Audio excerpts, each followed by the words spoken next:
because I know nothing about football. I know the very bare minimum. I've tried to watch some TikTok videos to understand it better.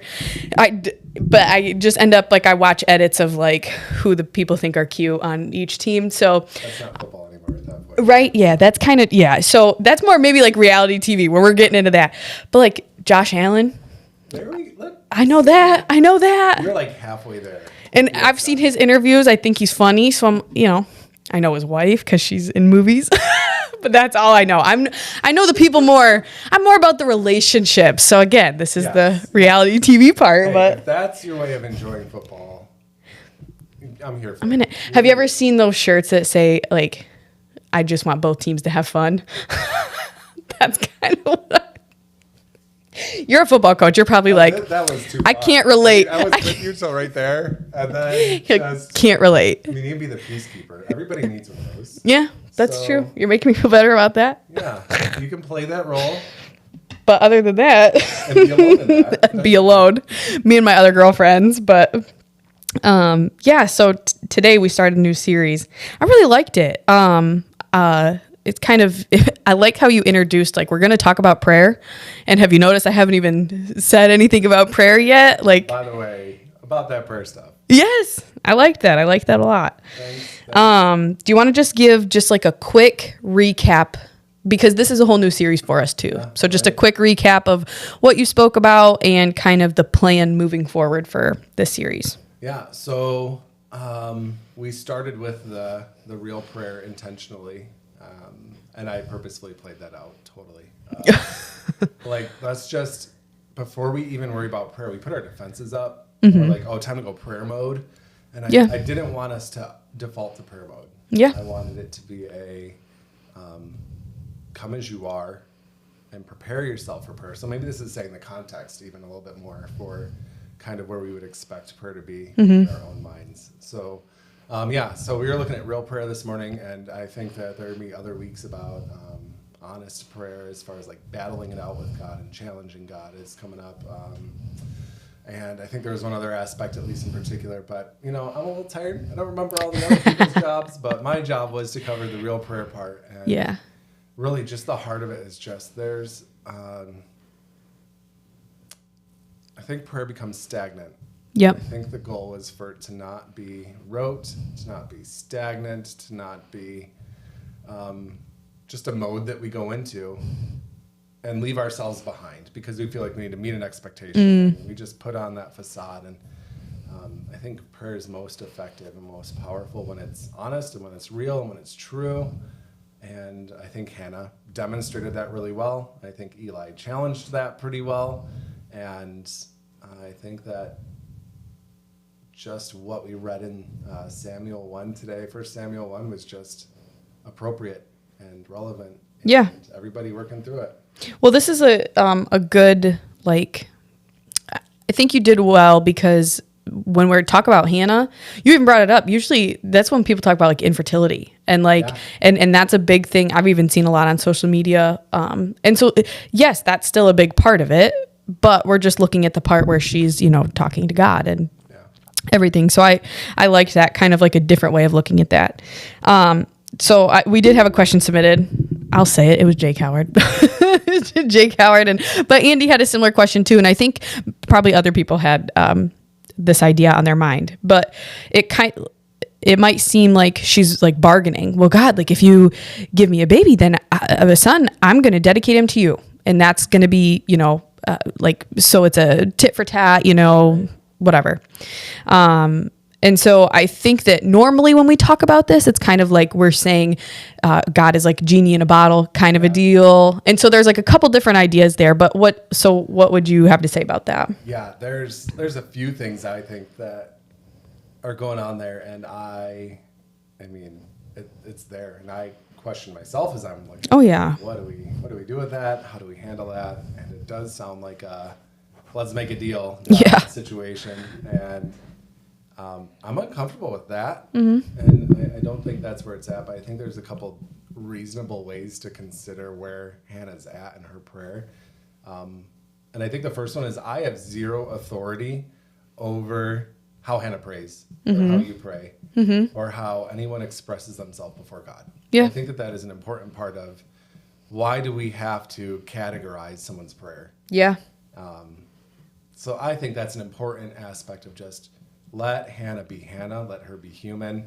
I do think that one prayer, that one line really that we really just read about her prayer that was included in the story today is like a part of a series. I truly believe there's a before prayer and after prayer, and this has been going on for years, and there really is reason to believe that this is an ongoing conversation, and we just interrupted midway. Yeah. So I don't think that we need to be careful not to assume we know everything. Oh, yeah, when we're sure. Interrupting the middle of the conversation.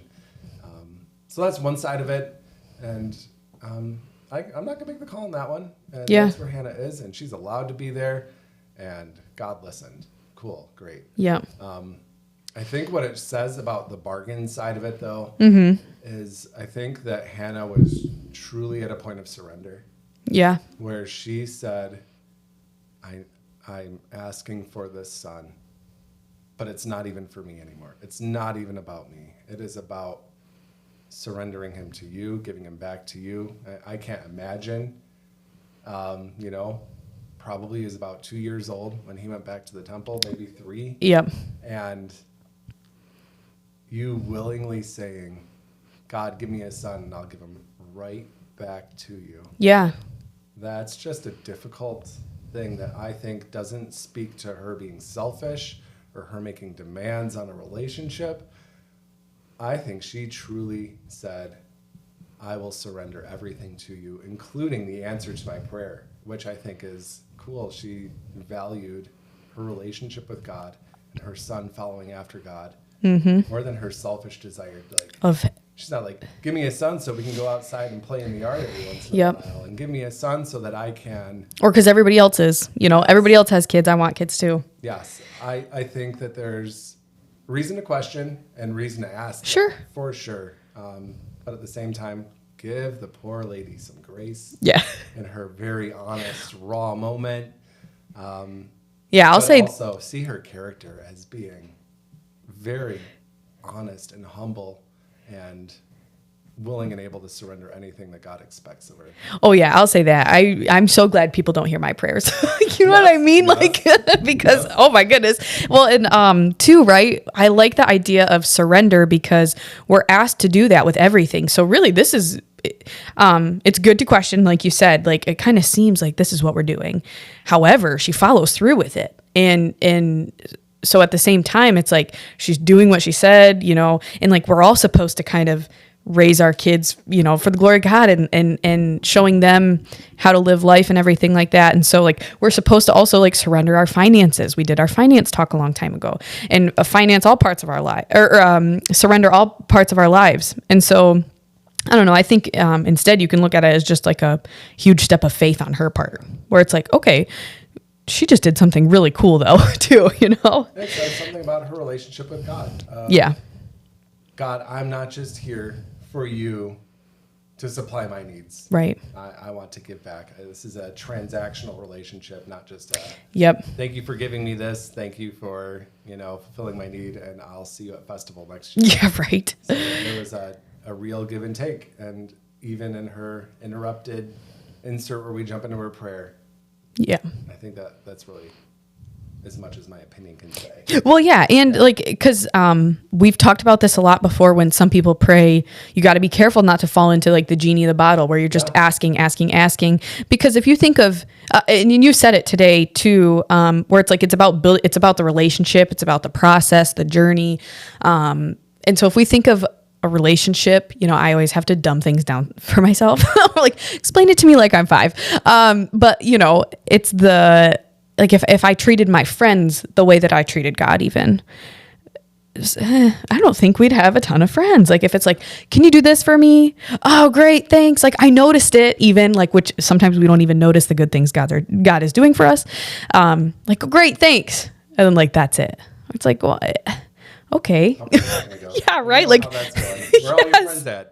Yeah. Yeah, right. Like, well, I just, didn't really do anything for them, whatever. And I think we talked about this during our last series, just about how it's supposed to be natural. It's supposed to flow out of you and it's the same thing, when you love your spouse so much, it's natural. I just talk about him. Like, I just love it. You know what I mean? So it's definitely more relationship. And so this kind of leads into another question.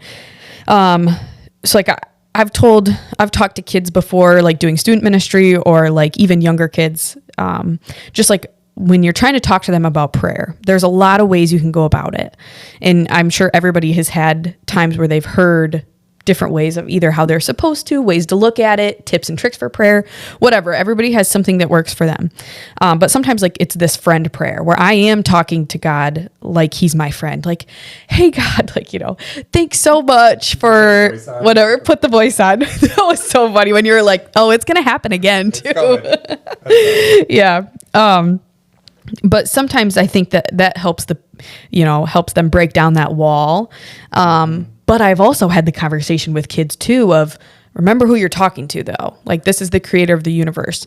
And so I guess my question for you, and it's more of like, I don't know, just opinion, but like, is there a good time for the friend prayer versus like a really sit down holy prayer, whatever? That's a really fair way to put it. That's accurate. Of like, when am I a buddy and when am I like entering the holy ground? You know? Yeah. That's super accurate and honest. And I think especially when you add kids to the context, like there is a point where there's this mystique about God that maybe makes him unapproachable to a child.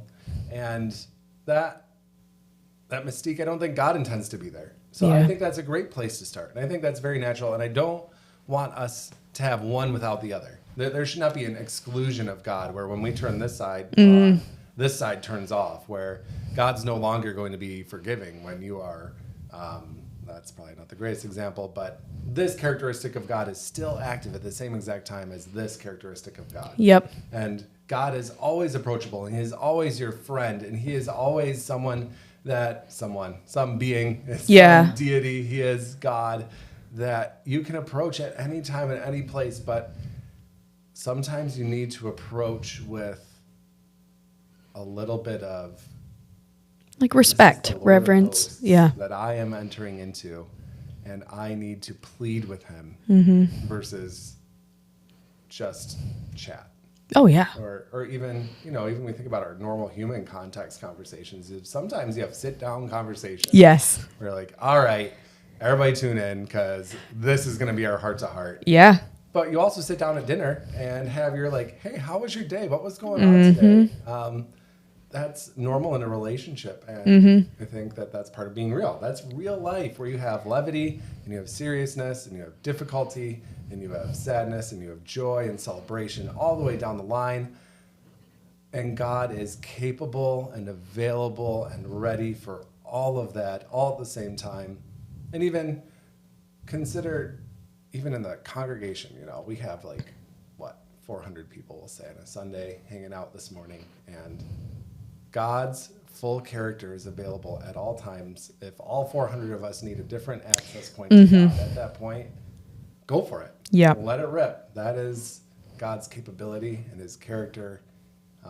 It's hard to understand because we don't have it. Yeah. We're humans. Yep. And it's hard to put a eternal deity of who God is on a human level and understand it. Oh yeah. And I think too, we talked about this before, but it's a good reminder because the way, like when you said it, it helped lock in for me. Like, you're right. Sometimes it does, like I need to lock in and have those conversations if I'm only having the friend prayer kind of thing.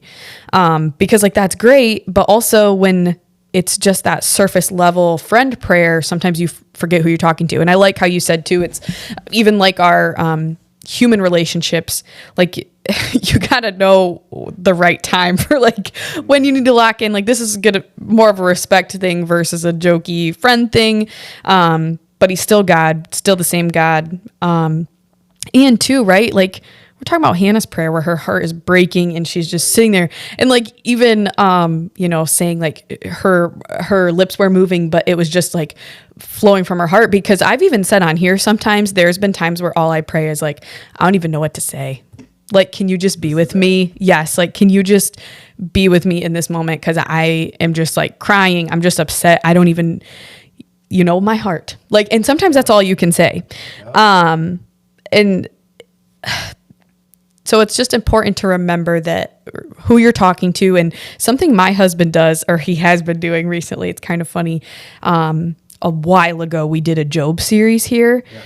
And we watched that video where they showed somebody read when the Lord is speaking to Job towards the end of Job, where, God is just saying, like, were you there? Like, I was there. I created all this thing. Yes. In listening to somebody read that and seeing the pictures move on the screen of nature and things all over the world, it's just like, you forget that, like, that's who we're talking to.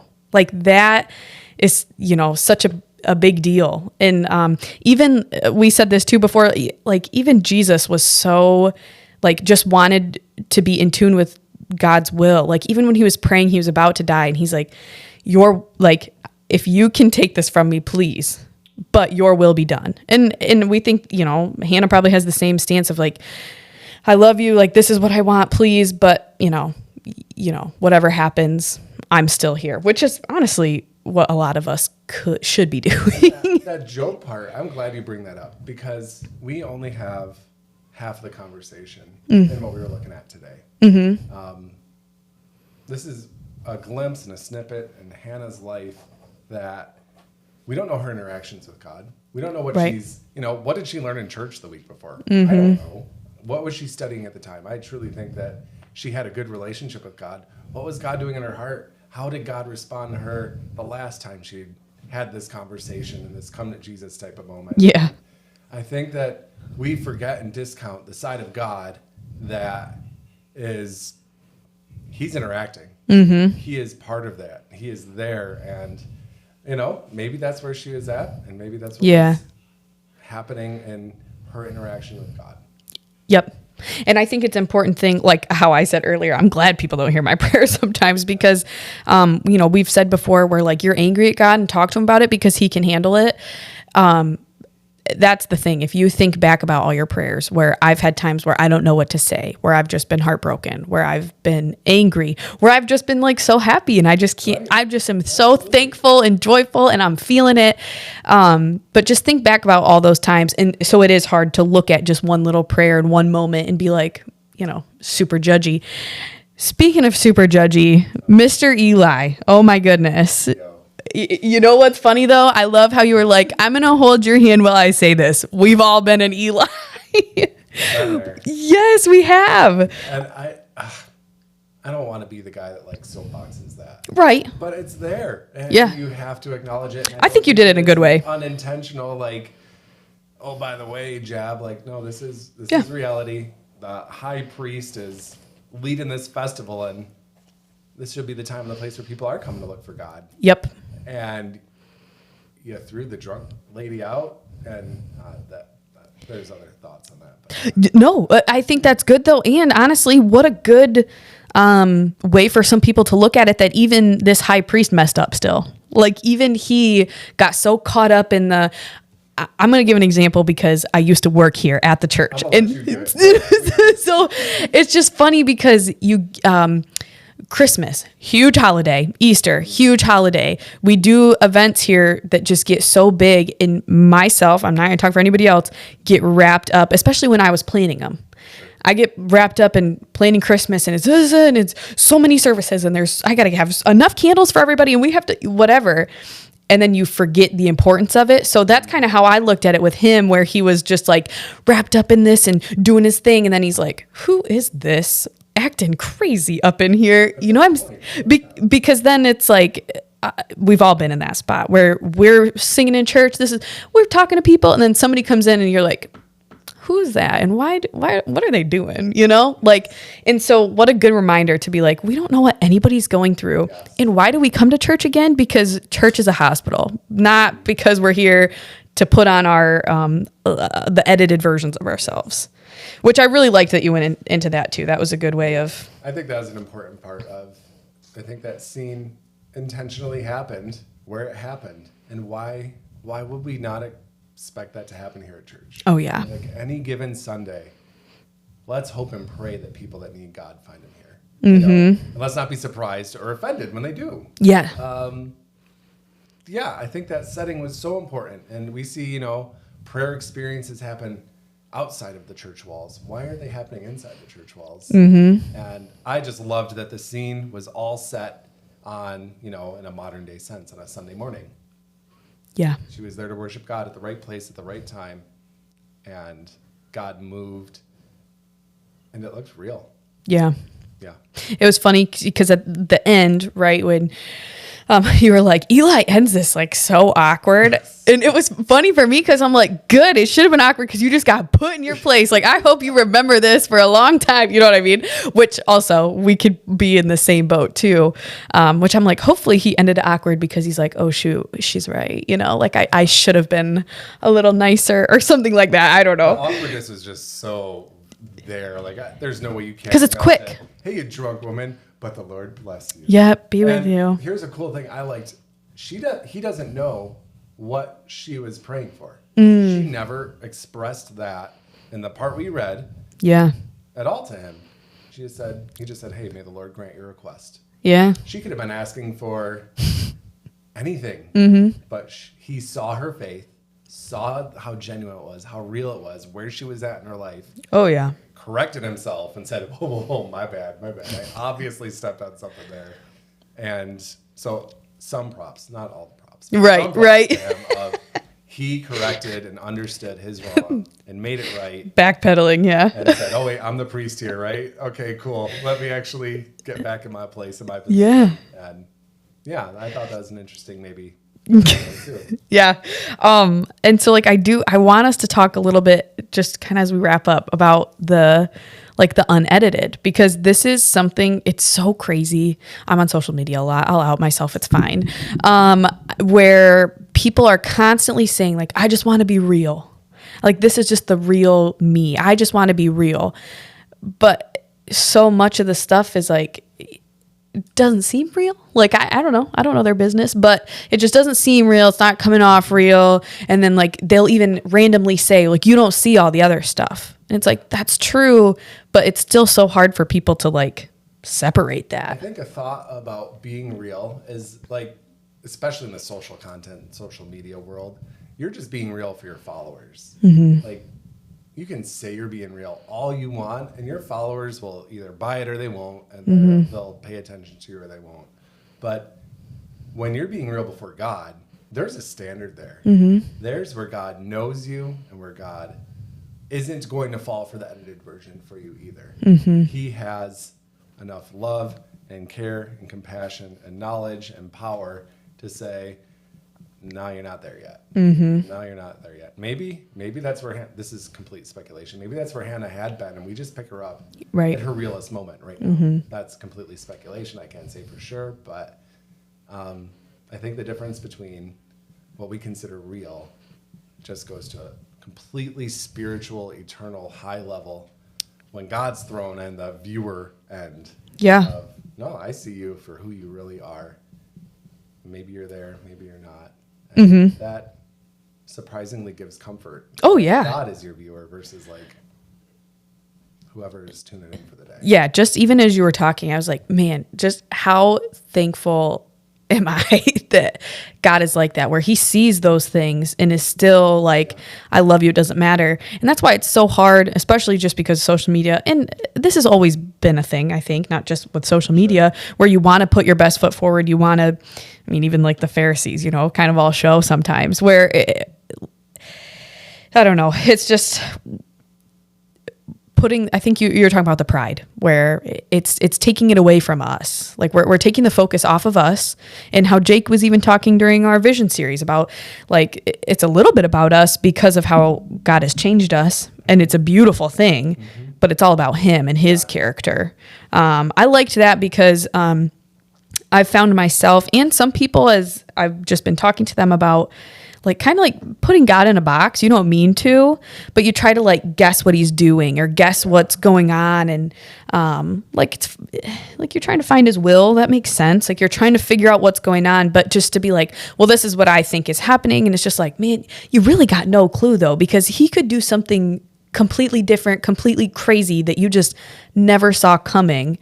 So it's interesting. It's a relationship. Yes. Give and take. And Yes. sometimes you're given, sometimes you're taken, and it's dynamic, and God loves being dynamic, and be ready for it, though. That's the thing. Yes. And be ready and just be willing to go with the flow. For me, I know I can be a control freak. I think I'm getting better. I don't know. We'll have to ask my husband or something, but like, I think I'm getting better. But, you know, have you ever heard it's kind of like a joke where it's like, be like a dead fish. You just go with the flow.